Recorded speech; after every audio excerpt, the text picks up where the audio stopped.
이르니라. 아멘. 부활의 기쁨을 함께 나누면서 한번 다시 인사하겠습니다. 오전에 우리가 함께 인사했던 것처럼 제가 예수께서 부활하셨습니다 라고 하면 진실로 부활하셨습니다 함께 응답하며 인사하겠습니다. 예수께서 부활하셨습니다. 예수께서 부활하셨습니다. 네, 우리의 고백이, 위대한 이 고백이 우리의 삶에 온전하게 영향력이 있고 부활의 능력으로 살아갈 여러분 되었으면 좋겠습니다. 오늘 20장 11절에서 18절 말씀은 막달라 마리아를 통해서 만난 부활의 놀라운 첫 복음의 소식들을 기록하고 있습니다. 예수께서 금요일날, 우리로 얘기하면 금요일날 돌아가셨고 우리로 얘기하면 토요일부터 안식일이 시작되니까 이스라엘 사람들은 안식일에는 아무것도 하지 않습니다. 심지어 불 스위치 올리는 것도 일이라고 생각해서 안 해서요. 경건한 소위 말해서 빡센 유대인들은 저기다가 타이머를 만들어 놓습니다. 그래서 이거 눌러서 놓고 저렇게 되고요. 제가 이스라엘 작년에 거기 갔었을 때 제가 영어를 그렇게 엄청나게 잘하지 않으니까 뭐 이렇게 막 영어로 호텔에서 엘리베이터를 탔는데 깜짝 놀란 게 그날이 토요일 안식 날이었어요. 엘리베이터 제가 5층인가 저희 방이었고 1층으로 내려가는데 탔는데 엘리베이터가 안 눌리는 거예요, 이게. 그리고 한 층씩 그냥 쓰는 겁니다. 그러니까 자동으로 한 층씩 서게끔 세팅이 되어 있는 거죠. 이거 누르지 말라는 거죠. 이거 누르는 것도 일하는 거니까 안식일을 거룩하게 지키라는 거죠. 그래서 순간적으로 엘리베이터에 갇혔나? 뭐 이런 생각했었는데 그게 그렇게 되었다고 나중에 다른 사람들에게 설명하는 거 보면서 진짜로 안식일에는 아무것도 안 하고 철저하게 지키는지 잘 모르겠지만 그렇게 되어 있더라고요. 시스템이 그렇게 되어 있었습니다.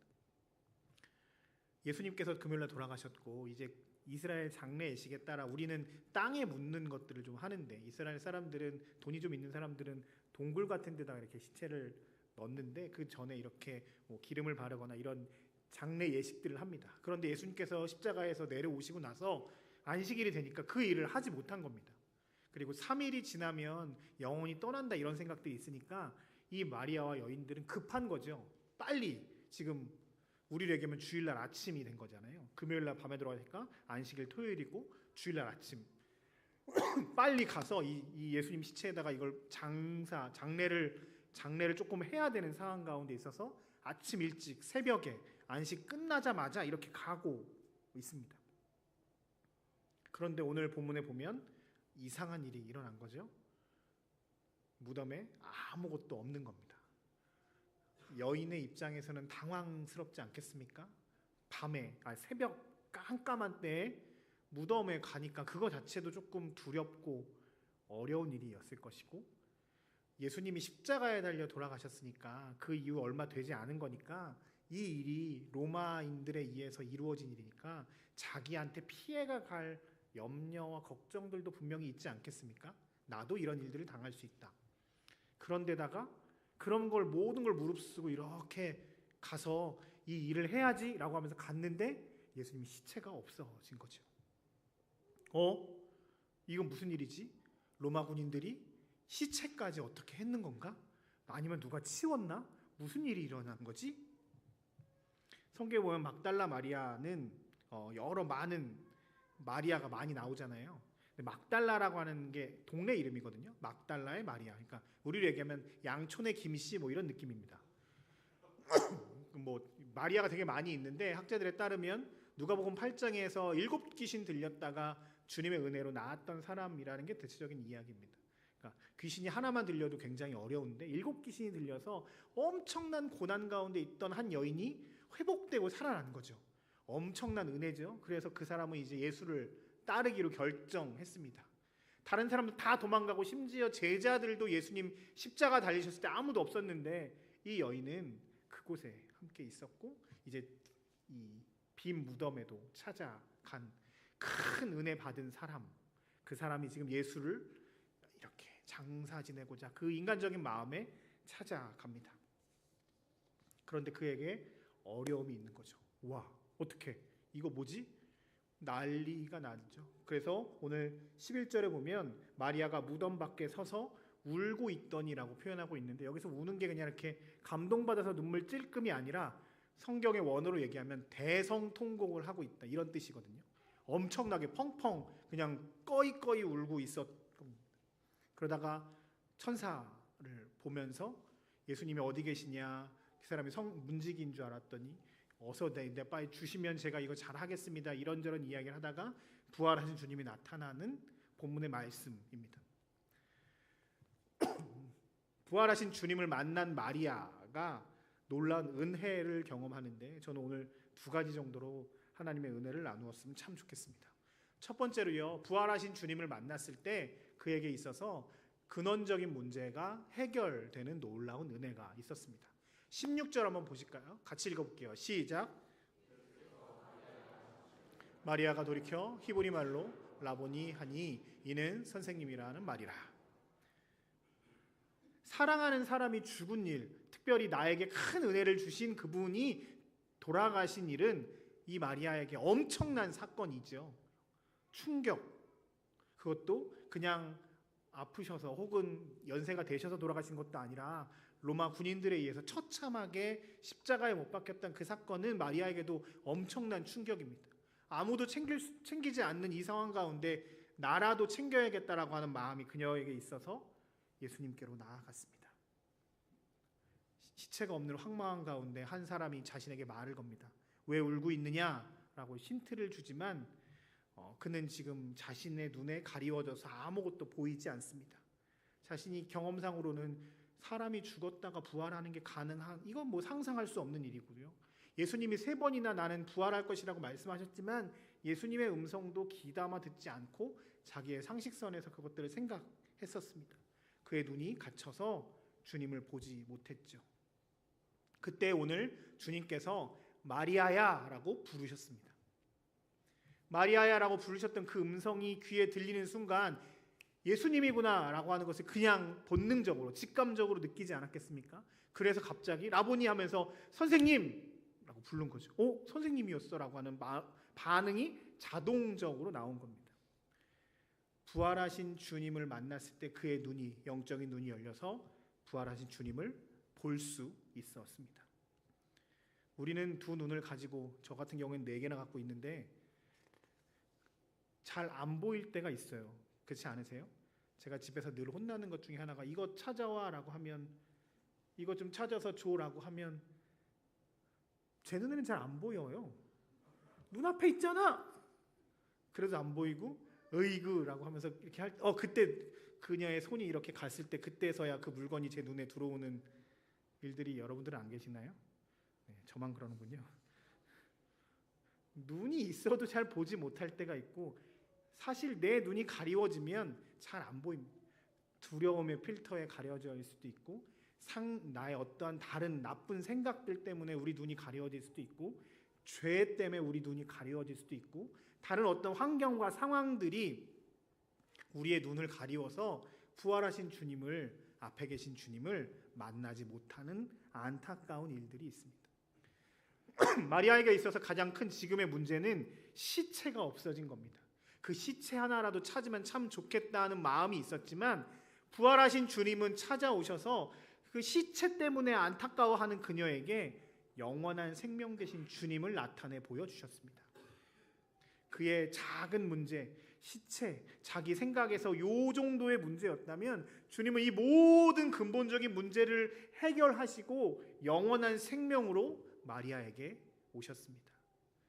부활한 주님의 핵심은 우리 인간의 문제를 뛰어넘는 근본적인 문제를 해결해 주셨다는 데 있습니다. 부활의 가장 큰 감격은 우리 안에서 이렇게 막 끙끙거리고 있는 이 작은 문제들로 신음하고 있는 우리들에게 이 근원적인 문제를 해결해 주시는 것에 있습니다. 생명의 문제입니다. 우리가 뭘 해봤자 우리에게 최악의 결과가 죽는 것 아니겠습니까? 망하고 어렵다, 그래서 죽었다, 죽는 것, 이것이 우리에게 가장 큰 어려움이 있을 수 있지만 주님, 부활하신 주님이 우리에게 오셔서 주시는 놀라운 은혜는 우리 삶의, 인간적인 삶의 여러 많은 그 문제들을 훨씬 뛰어넘는 근원적인 것들을 해결해 주십니다. 그것이 바로 생명의 문제입니다. 이 부활의 기쁨을 여러분들과 함께 하길 원합니다. 부활하신 주님이 찾아오셔서 여러분의 삶에, 여러분 가정에 있는 수많은 문제들을 해결해 주시는 놀라운 은혜가 있기를 주의 이름으로 축복합니다. 아까 우리 찬양대장님께서, 찬양 지휘자님께서 말씀하신 것처럼 여러분 앞에 펼쳐져 있는 육신의 어려움 때문에 고통받고 있는 가정들이 있다면, 여러 가지 마음의 근심과 걱정이 있는 사람들이 있다면, 부활의 기쁨이 여러분들에게 함께하여서 그 모든 문제가 해결되는 은혜가 여러분의 삶에 있기를 축복합니다. 그런데 더 나아가서 그것보다 근본적인 것이 있습니다. 주님이 우리에게 영원한 생명을 주셨다는 사실입니다. 우리가 죽지만 죽지 않았습니다. 우리의 삶은 나사로처럼 끝날 수 있지만 영원한 삶이 소개되어 있습니다. 그러기에 우리는 우리의 근본적인 문제를 해결하신 주님 앞에 나아가 찬양할 수 있습니다. 내 눈에 어려움이 있다 할지라도, 내 앞에 지금 내 뜻대로 되지 않는 일들이 있다 할지라도 우리는 찬양할 수 있는 이유는 우리에게 영원한 생명을 주신 부활하신 주님이 있기 때문입니다. 이 기쁨이, 이 감격이 우리의 삶을 지배하여서 주님을 만나는 은혜가 우리 가운데 있기를 주의 이름으로 축복합니다. 두 번째로 말씀을 통해서 깨달을 수 있는 것은 뭐냐면, 부활하신 주님이 사람들에게 나타나셨을 때 늘 무엇을 주시냐면 사명을 주십니다. 17절 후반절인데요. 같이 읽어볼게요. 시작.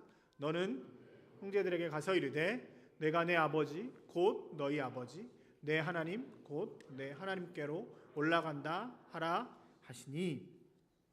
부활하신 주님을 만난 마리아가 예수님을 만지고 싶어합니다. 그런데 만지지 말라라고 말씀하시면서 그에게 할 일을 알려주세요. 뭐냐면 너 네 형제들에게, 제자들에게, 우리 공동체에게 빨리 가서 너의 아버지, 내 아버지, 너의 아버지, 너의 하나님, 내 하나님이 이곳에 계신다, 올라오신다, 내가 주님을 만났다, 부활하신 주님을 만났다, 이것을 전하라고 마리아에게 부탁하십니다. 지금 내 안에서 받은 은혜 엄청나지 않겠습니까? 부활하신 주님을 만났다는데, 눈으로 봤다는데 엄청나게 감격스럽잖아요. 그것을 계속 잊고 싶은 마음이 있지 않겠습니까? 마치 변화산에서 예수님이 변화된 모습을 본 제자들이 이곳에 집 짓고 내가 여기서 계속 살고 띵가띵가 하고 싶습니다라고 하는 마음이 마리아에게도 있지 않겠습니까? 무덤이어도 그곳이 천국이겠죠. 부활한 주님을 만났는데요. 그런데 주님이 마리아에게 하셨던 첫 번째 메시지는 너 이거 가서 전해라 라는 거였습니다. 예수께서 부활하셨다는 것을 사람들에게 알려라, 스피커의 역할을 하라고 말씀하십니다. 가장 좋은 것을 알고 있을 때 그 안에서 그냥 머물러 있는 것이 아니라 이것을 참을 수 없는 놀라운 은혜를 가지고 부활의 증인으로서의 삶을 살라고 말씀하십니다.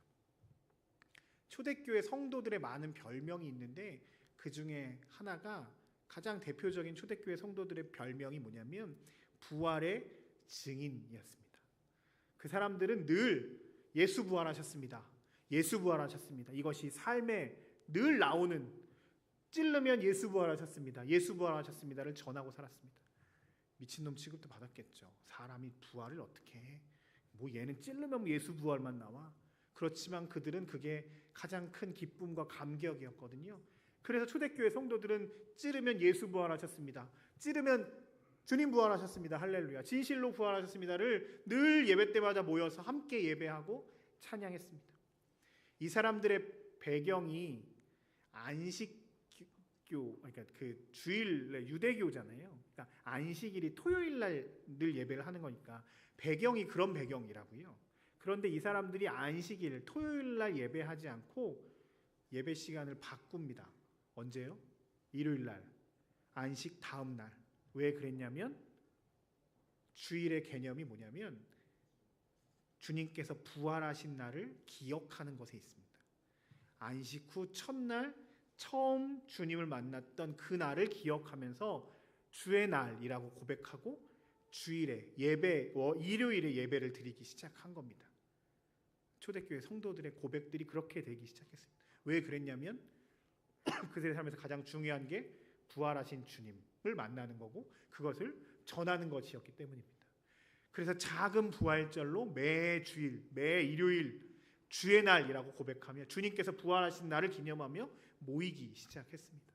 그리고 그들은 찌르면서 예수 부활하셨습니다. 찌르면 예수 부활하셨습니다를 전하면서 부활의 증인, 오늘 처음 마리아에게 나타나셨던 그 예수님의 명령에 따라 예수 부활하셨습니다를 전하며 살았습니다. 그런데요, 요 증인이라는 단어가 마르투스라고 하는 단어거든요. 잘난 척하려고 헬라어 써놨어요. 마르투스인데 순교자라고 하는 단어가 마르터거든요. 영어로. 그 어원이 같아요. 찌릿찌릿 하시는 분들이 없으시겠죠? 네. 부활의 증인, 예수 그리스도가 살아있다. 나 예수님 부활했다에 나 부활하신 주님을 만났어. 이 증인은 또 다른 말로 하면 순교자라는 거죠. 목숨 걸고 증인을 살아가는 겁니다. 내가 사람들이 손가락질하고 너 초대교회 성도들이 예수 믿는다고 하면 자신의 생업이 위협당하기도 하고 심지어 죽음에 이르는 어려움이 있다 할지라도 내가 목에 칼이 들어와도 이 이야기는 하고 죽어야겠어. 예수 부활하셨어. 예수께서 나를 위해 부활하셨어. 나 예수님 부활의 증인이야 라고 고백하며 살았다는 거죠. 오늘 우리에게 주님께서 사명을 맡기셨습니다. 물론 여러분들에게 아프리카 선교 가서 죽으란 얘기가 아닙니다. 혹 착각하시는 것 같은데 제가 지난번에 한번 말씀드린 순교는 아무한테나 주시는 영광이 아닙니다. 걱정하지 마세요. 네. 그런 영광을 아무한테나 주시진 않습니다. 순교는 놀라운 은혜를 받은 사람들만 할 수 있는 아주 귀한 일입니다. 우리는 순교적 삶을 사는 거죠. 내 삶에서 내가 증인으로서의 삶을 사는데 혹 내게 손해가 조금 있다 할지라도 내 성격대로 하고 싶은 마음들이 있다 할지라도 와 이거 막 나 예수 믿었으니까 내가 참는다 하는 마음들 없으세요? 네, 있죠. 그렇죠. 잘 안 되긴 하지만 가끔 10번 중에 한 2-3번 정도는 자꾸 혈기 부리고 막 하지만 내가 예수 믿으니까 참는다. 내가 참 넌 예수 안 믿었으면 죽었어. 뭐 이런 방송에 나가는데 증인은 목숨 걸고 살아가는 것이 증인이라고 주님 말씀하시는 겁니다. 우리의 삶에서 아프리카 선교하고 해외 선교 가서 거기서 뭐 해서 죽는다는 그런 개념도 있겠지만 우리의 삶의 자리에서 순교자적 삶을 가지고 부활하신 주님을 느끼며 부활하신 주님을 전하며 그것을 삶으로 말로뿐만 아니라 삶으로 실천하며 살아가는 사람들을 주님께서 원하고 계십니다. 생각해 보십시오. 부활이라고 하는 단어가 인간적인 머리로 설명이 됩니까? 아닙니다. 그러면 그 부활을 전하는 스피커가 그나마 믿을 만한 사람이어야 그 스피커가 괜찮은 스피커야 그 부활이 이렇게 잘 전달되지 않겠습니까? 그러기에 우리가 순교자적 삶을 살라는 것, 증인이 마르투스가 순교자라고 말씀하시는 것 같습니다. 부활의 기쁨을 누리는 여러분들을 축복합니다. 이제 우리가 하나님께서 새로운 한 주를 또 허락하셨습니다. 그냥 부활 감사 예배 드렸고 칸타타 했고 꽃꽂이 했고 우리 뭐 식사 봉사했고 자 감사해 끝이 아니라 부활의 기쁨을 누리는 사람들은 이제 부활의 사명을 가지고 살아가야 한다고 말합니다. 우리의 삶의 자리에서 예수님 때문에 참아야 할 것들을 참아내시는 여러분 되었으면 좋겠습니다. 하지 말아야 될 것들을 끊고 나아가는 은혜가 우리 가운데 있었으면 좋겠습니다. 우리 사순절 기간에 죄에 대해서 이야기했잖아요. 그 죄들이 우리의 삶에서 끊어지는 역사가 있었으면 참 좋겠습니다. 내가 예수님 믿으니까 내가 부활의 증인이니까 주님 내가 나의 삶의 자리에서 이 마음으로 살겠습니다라고 결단했으면 좋겠습니다. 요즘 전도하지 말라고 이야기하는 시대입니다. 전도가 잘 안 되죠. 말로 하는 전도니까 잘 안 되는 거죠. 네. 순교자적 삶을 살아내야 합니다. 주님이 우리를 위해 부활하셨습니다. 진실로 부활하셨습니다. 그 부활의 증인으로서 여러분 삶의 자리에서 예수님 때문에 참고 인내하고 결단하며 순종하며 나아가는 여러분들의 삶이 되시길 주님의 이름으로 축복합니다. 기도하겠습니다.